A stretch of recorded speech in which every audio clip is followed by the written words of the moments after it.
How flamin' hot is a new Flamestrike? Let's see how lit she is. Lego, play my new intro.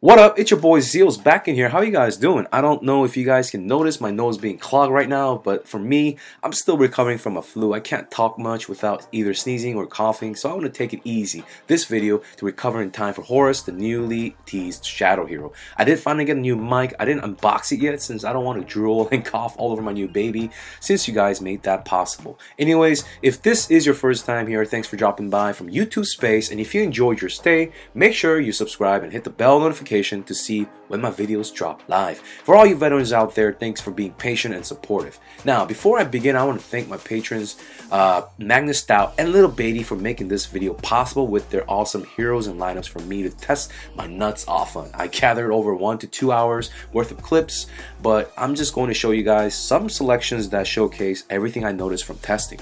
First series of tests were done with Holy Damage Stone Flamestrike with Magic Stone Sword. Now check out my updated tier list for full list of stones and artifacts and tier placement. While on the first fight she did get slaughtered, as I said earlier, there are a wide range of fights where she was hard to take down due to her good base HP and Magic Stone Sword. The reason that there's a wide range of results is a simple sign that she's still an inconsistent hero and needs a lot of babying, as she's a pure damage hero. However, unlike her past form, she now falls under burst and consistent damage dealer. While that may sound good on paper, she doesn't excel at doing both, meaning she's no King Barton or Dasmo or Scary, you know, etc.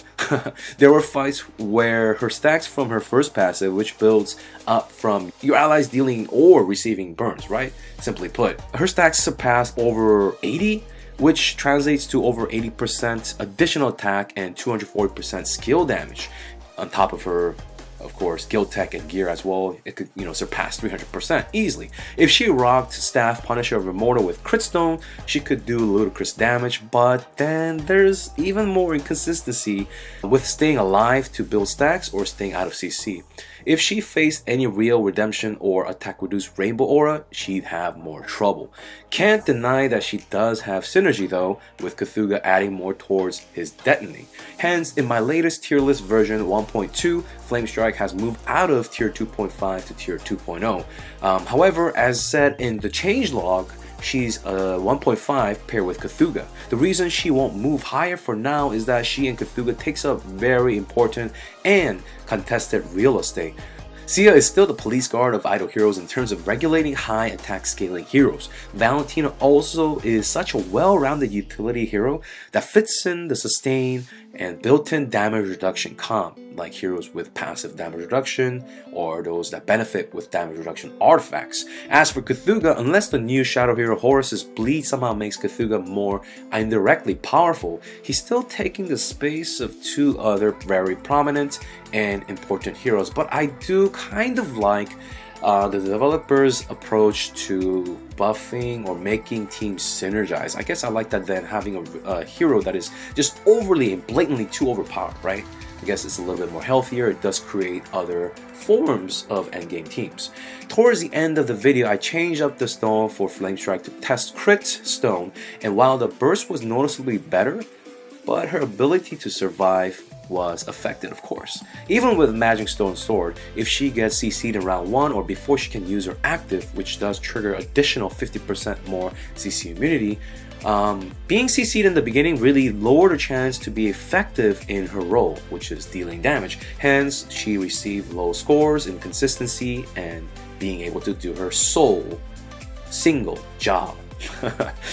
I can foresee a Flamestrike cheese, however, for cheese lovers out there with Bound Soul Aura.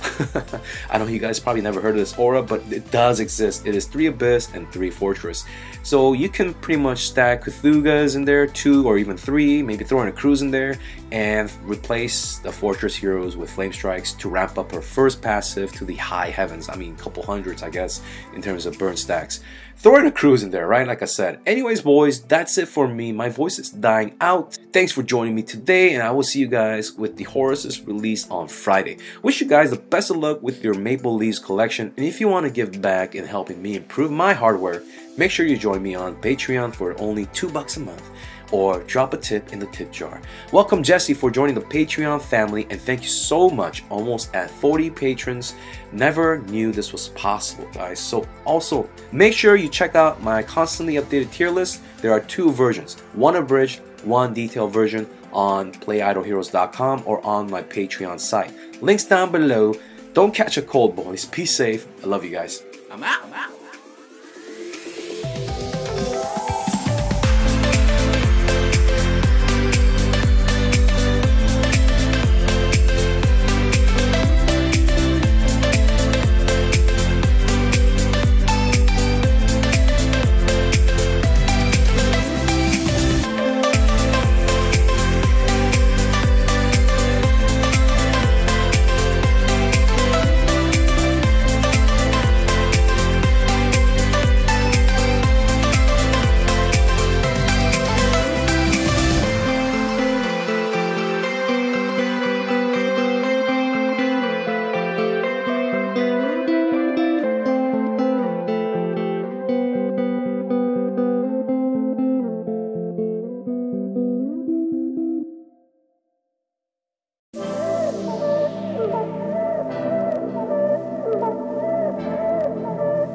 You